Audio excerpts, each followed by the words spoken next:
Hey guys, Otaku here. Welcome back to another tier list video. So today we are going over the post YCS Richmond tier list. So for those who don't know, we just had a YCS and shit went down. Top 32, I might post an image right now. Top 32 of like the topping decks, primarily Unchained again. It's almost like the deck isn't as dead as everyone thought it would be. The previous YCS, I don't remember where it was at, but the previous YCS before Richmond, we saw primarily Rescue Ace, Sinful Spoils representation, and I think that was mainly just because the deck was brand new. Age of Overlord had just come out, and we saw just a lot. We just weren't ready, unfortunately. Weren't ready. We didn't expect what the deck did, and now we know exactly what it does. So the deck is not nearly as powerful as everyone thought it was going to be. It's still very powerful, definitely a tier 1 deck for sure. Spoiler alerts on this tier list. But the deck is not as strong as we all thought. Unchained is still very much a very playable deck, and I think a lot of it also came down to Unchained had a lot of representation at this YCS. That being said, the tier list I made as like tier list prediction wasn't completely inaccurate. So I mean, we're obviously going to go over that as we go along, but overall, I think my analysis of this current format is just simply there really is no best deck or deck to beat when you're going to a YCS right now, or just a higher play event. I think we're just kind of in a format where there's a handful of tier 1 decks that are going to outperform every other deck in that event, for the most part, of course. And then there's decks that are just going to show up, and they're still going to do very well. As we saw, the pie chart was just really diverse. The format is incredibly diverse, which has actually caused some point of contention amongst the community, because there's just too much to prepare for, and you can't prepare against every matchup, unfortunately. But in terms of like best deck, I just don't think there really is one. There's just, again, there's a lot to there's just a lot of like really good decks, and then there's just decks that also show up and can very well compete. So yeah, we're just gonna kind of jump into it. So to start, Labyrinth, again, I was coping for this deck. I don't play this deck. I hate this deck, actually, but I was out here coping, saying it was going to be amazing. And yes, it did see some representation, and a pretty, decent chunk of that pie chart went towards Labyrinth. But the deck ain't doing nothing. I think Labyrinth is a 1.5. I don't think it's tier 1. I think 1.5. The deck shows up, it competes, it does very well, it does better than a lot of other decks. But Labyrinth is still Labyrinth. You can easily just have a really bad hand. I think the Arias Butler, I think is what it's called. I think it does very well. It's helped the deck out a lot. But all in all, Labyrinth is just still Labyrinth. It just, sometimes it does everything, and other times it doesn't do anything. The deck primarily loses to one card that, funny enough, can be searched by can be searched by Thrust, and that is Harpy's Feather Duster. I mean, the deck doesn't entirely lose to that, but it does struggle if you get Dustered.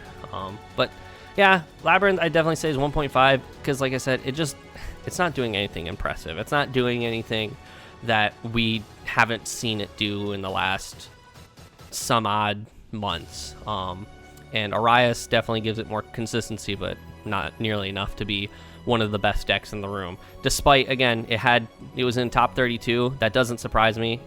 Anything in tier 1.5 and even some of the things in tier 2 can definitely get the representation in top 32.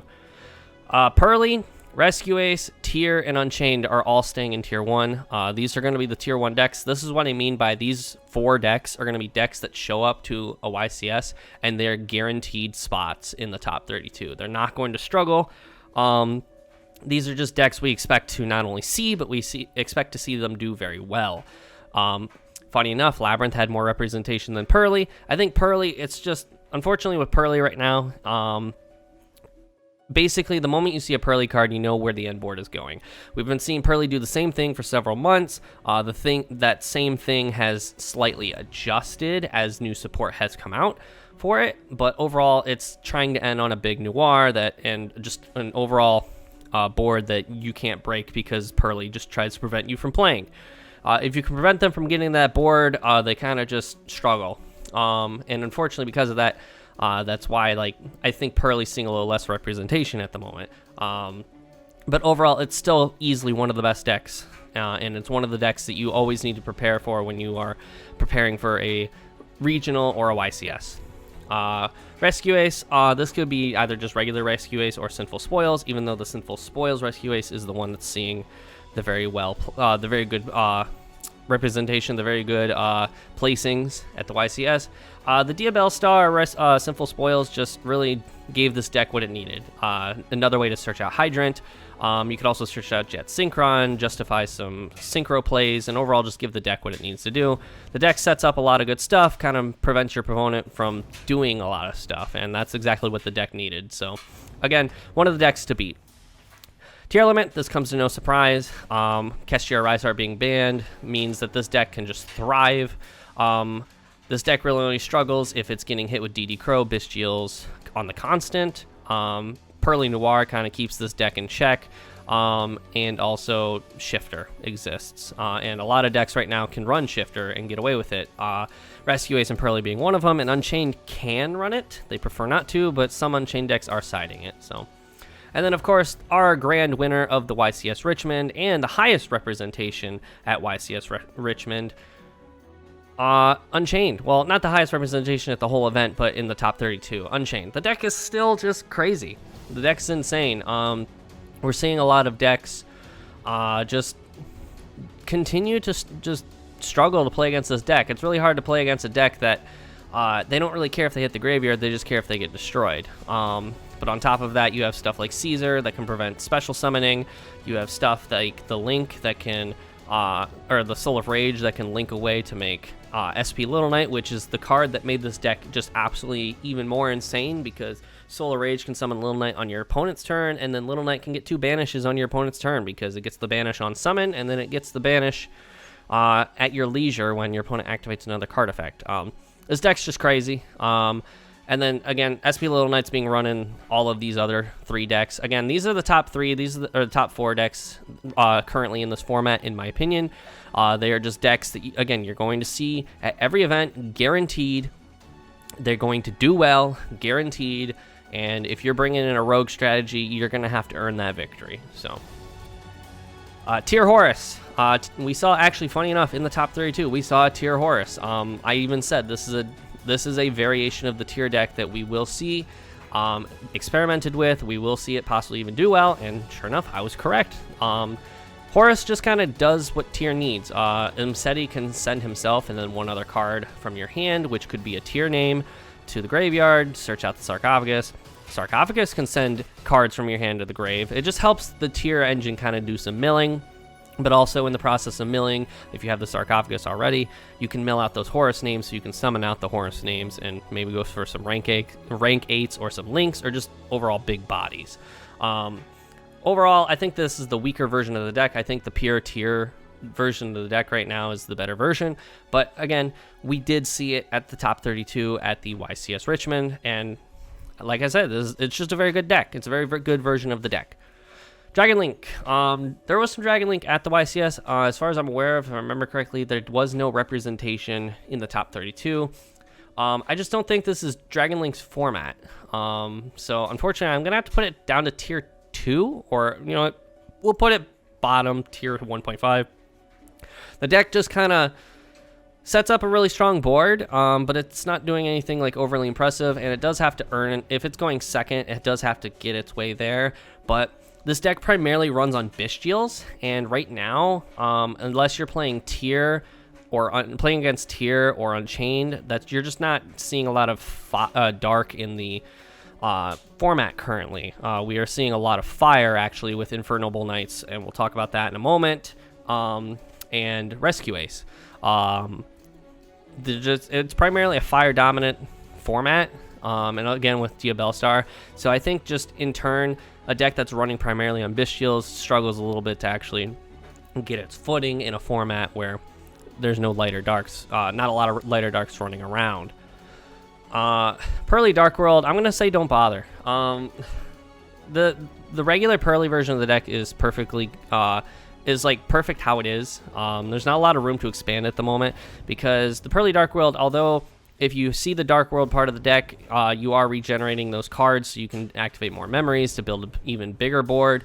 Unfortunately, this version of the deck does one thing and one thing only that hurts the deck, and it takes up slots that you could also be using for very pivotal and effective hand traps like Nibiru, Ash Blossom, Imperm, Droll, and Lockbird.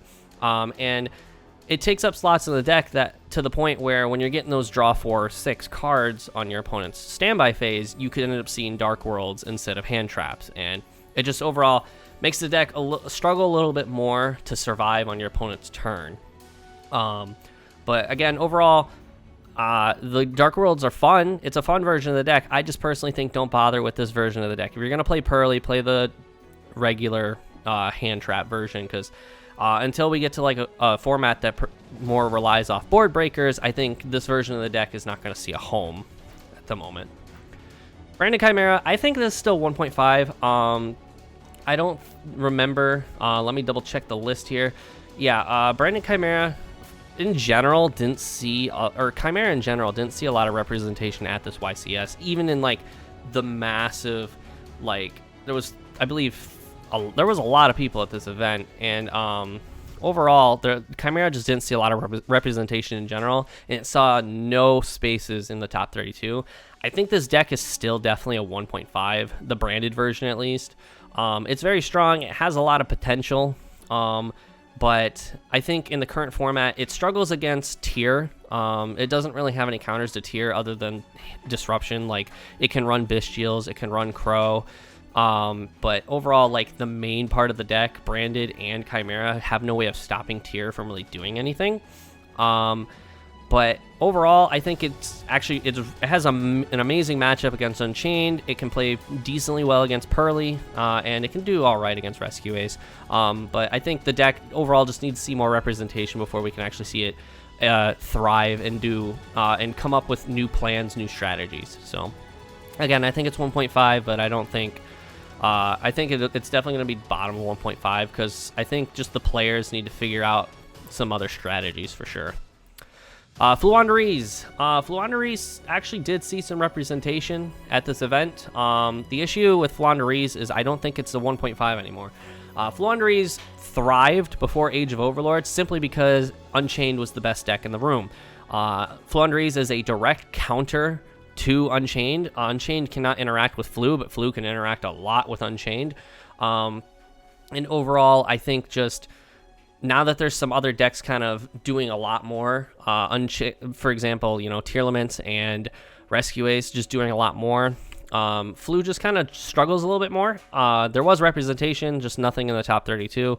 Overall, I think, and then also, everyone remembered that Artifact Lancia is a thing, which some people are citing for Rescue Ace. We are seeing just a lot of decks in general in the top area running Shifter in general, which means Flu can't hurt them there. And we're also, people are remembering Zombie World's a thing.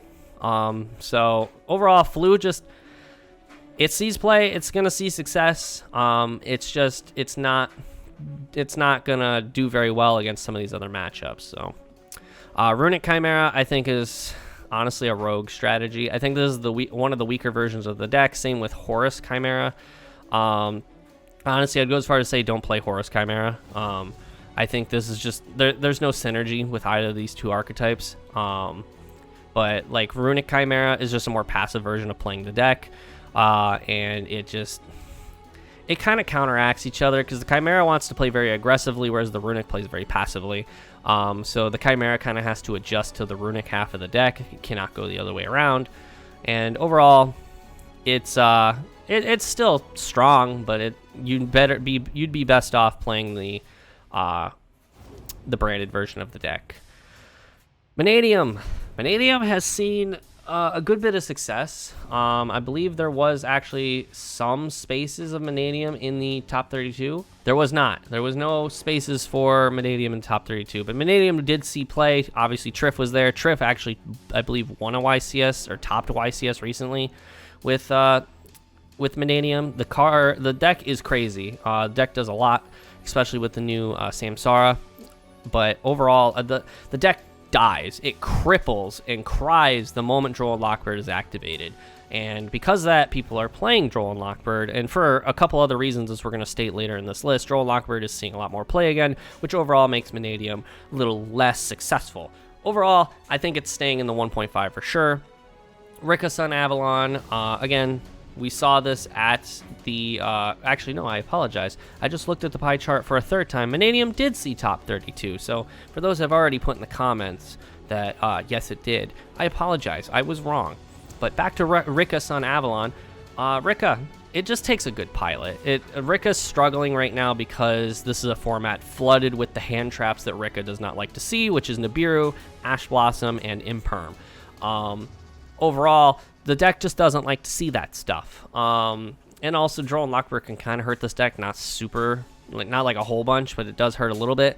But I think Rika is also just kind of tier 2 right now. It has the potential to see success at a YCS, but I think it takes a really good pilot. So that's just my personal opinion.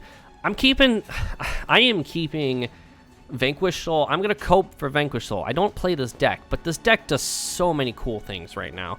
Zhao Long has just kind of give this deck the synergy it needs. Same with Snow Devil. 2 Zhao Long and 1 Snow Devil in the deck has just kind of give this deck a lot more playability that it needs.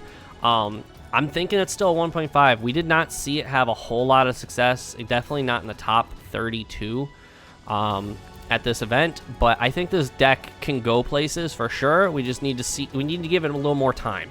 We need the players to cook a little bit more. So I'm keeping it at 1.5. I'm hoping for this deck. This is a fun deck not only to play, but to also play against, in my personal opinion. Every game I have played against Vanquish Soul, I have had a phenomenal time. Not only because the deck makes you think, but it's just a really cool mechanic. Being able to tag out for the next guy, and overall, it's a really cool deck. So I think this deck has the capability of doing very well in this format. Because also it can run Shifter, so it keeps the rogue strategies in check as well.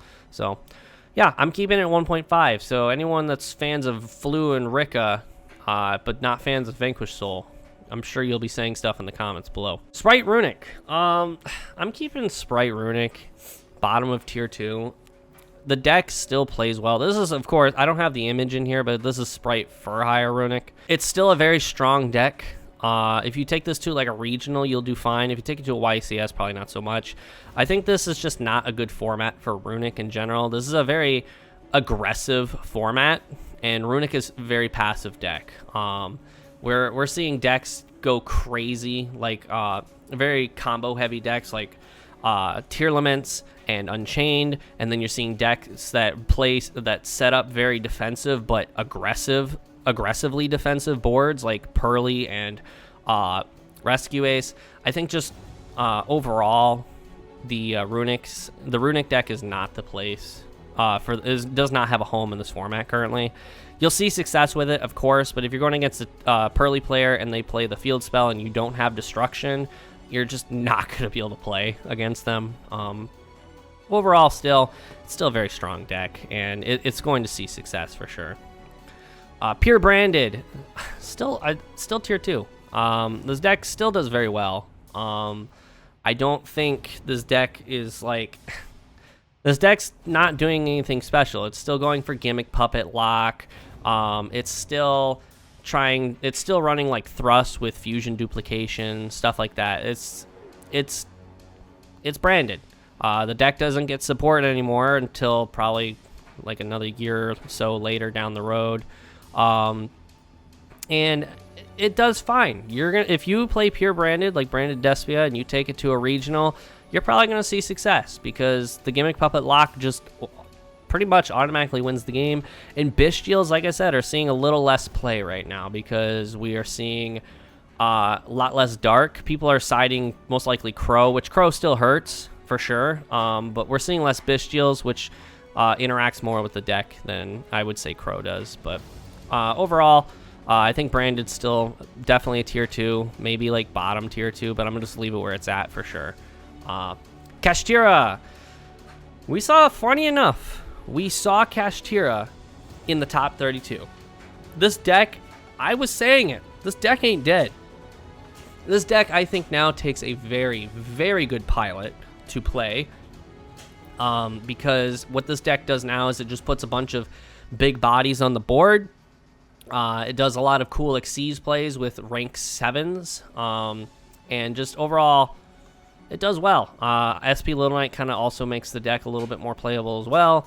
But overall, even though they don't have their boss monster, Kestira is still a very playable deck because they Fenrir still banishes face down, Unicorn banishes from the extra deck. The deck just overall, the name of the game is put big bodies on the board and out-resource the opponent, which it is very good at doing. So I think Tier 2 is still a good place for it. Like I said, I called it. Even though Rise Heart was banned, I called it that Kestira was not as dead as everyone gave it credit for. So overall, Tier 2 for sure. Salad, I'm keeping it in Tier 2. The Salad saw a lot of success at this event. Salomon Great was in top 30, was also in the top 32. It's just a very powerful deck with the support it got from the Legendary Duelist. It also kind of got, I believe, support from Age of Overlord. I don't remember what the card is called. It's like a spell. You can banish it, and then you can like put 3 salads back and draw a card. It's just very powerful. Or 3 fires back and draw a card. I don't remember the specifics behind the card, but it's very good. The deck, and then also on top of that, Gazelle's at 3. This is just it's a very strong deck. I'm keeping it at Tier 2. I'm going to put it top of Tier 2 for sure. Because this deck has the potential to be in like a 1.5, because you are going to take this to an event and you are going to do very well with this deck. Because as said, it's also fire. So Bestials don't hurt this deck, meaning that you can just kind of go crazy. The deck does struggle against matchups like Tearlaments, because the Tearlaments can shuffle stuff back into your deck, so that way you can't revive them from the grave. But overall, the deck just does very well. It's very consistent, especially, again, with Gazelle being at 3. Infernoble is moving up to the top of 1.5. Pack showed us what this deck can truly do. Sinful Spoils gave this deck exactly what it needed, which was the ability to search out Renaud for more than just Isolde. The Sinful Spoils can basically just special summon Renaud for free. And then also, because the Diabell Star is a level 7, you can also just justify some like level 8 synchros and stuff like that. But Pack really showed us what this deck is capable of. This deck has one problem only, and that is just like, it doesn't like to see its stuff banished. And sorry, it does not have one problem only. The deck sets up really good turn 2 boards, and it does some decent like turn 1 stuff, but it has a fairly easy board to break. It does die kind of to super poly. You can get your opponent can super poly you for Garua. You can super poly you for the new Guilty Guild free that came out back in King's Court. Just overall, but at the same time, super poly is not seeing a whole lot of play unless you're playing Tearlament or Chimera, or I guess kind of pure branded. But overall, the deck is crazy. Does some really crazy stuff, and it also saw top 32 representation. So yeah, moving on to Plunders. As much I was coping on Plunder, Plunder Runic and Plunder Adventure, Plunder Runic Adventure, however you want to build Plunder. It's a rogue strategy. You can take Plunder in any build to a regional, and you'll probably see very good success. If you take Plunder to a YCS, you're not going to see success. Unfortunately, just Plunder doesn't have a home right now. A lot of decks don't entirely care about their stuff getting banished, but at the same time, Plunder is not very good at breaking boards, but a lot of decks are also playing Shifter. Pearly side Shifter, Rescue Ace side Shifter, Unchained Can side Shifter. We have Vanquish Soul, we have Birds. We have a lot of decks that can play Shifter, and if you get hit with Shifter, Plunder just doesn't play the game. So unfortunately, that's just how it is. I wish Plunder was seeing a lot more success, but it just isn't. As for like the rogue strategies, these are all basically the same. Madolche still, I think, has a really good place in this format. We're just not seeing a lot of players represent it. But it's a rogue strategy. I don't think it'll see a lot of success at a YCS, but you could probably get top 32 at your local regional when it comes near you. Dark World, has playability, but Shifter and Droll are in the format, very prominent in the format. So there's that. Heroes, I think until Heroes get some crazy support, like an Omni Negate or something, Heroes will always just kind of be a rogue strategy, because it's always getting support, it's always playable, it always does well, but it just struggles on that one thing that it just doesn't have an Omni Negate. It doesn't have, like, really any negates. It just has pops and stuff like that. TG and our Synchrons, they are doing nothing. Do not bother with these decks. Synchron, everyone kind of figured it out. You're gonna negate the junk speeder, but at the same time, if you can't negate the junk speeder, then, you know, if your opponent, because most likely they're setting up like Barone to Fleur to negate it. Just overall, this deck has too many steps to get to the same board that Mannadium sets up. Mannadium doesn't always have to, but can hit you with the Calamity, and then also sets up Barone and stuff. It's basically, Synchron is just Mannadium with extra steps, and overall, it's just not worth it. Rev Synchron has found a home in ABC, but even then, ABC doesn't really do a whole lot in this format. It's at best, I'd say ABC is a rogue. TG's doing nothing. Everyone thought this deck was going to be insane when we saw the support coming out in Age of Overlord, and this deck's doing fuck all nothing.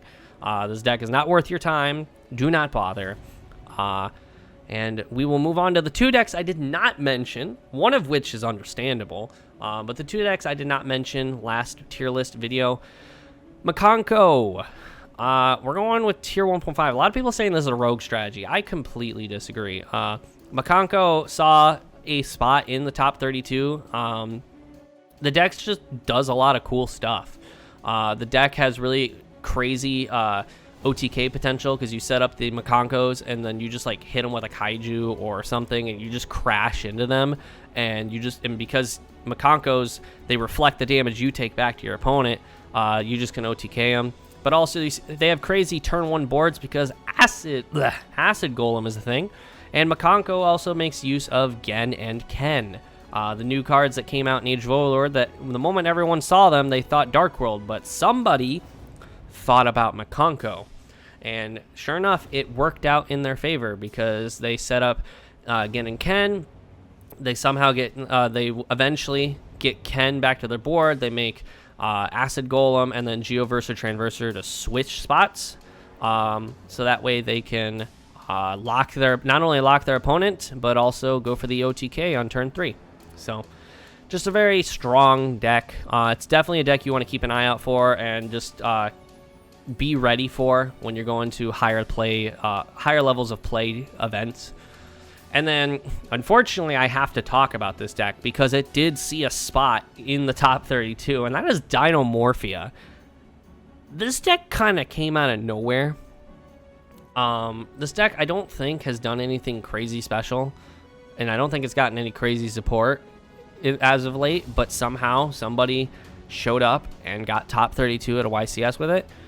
And the deck does something very good, and that something is it sets up Rexstrom, and it basically just locks your opponent out of playing the game unless they have ways to get off the board with spells and traps.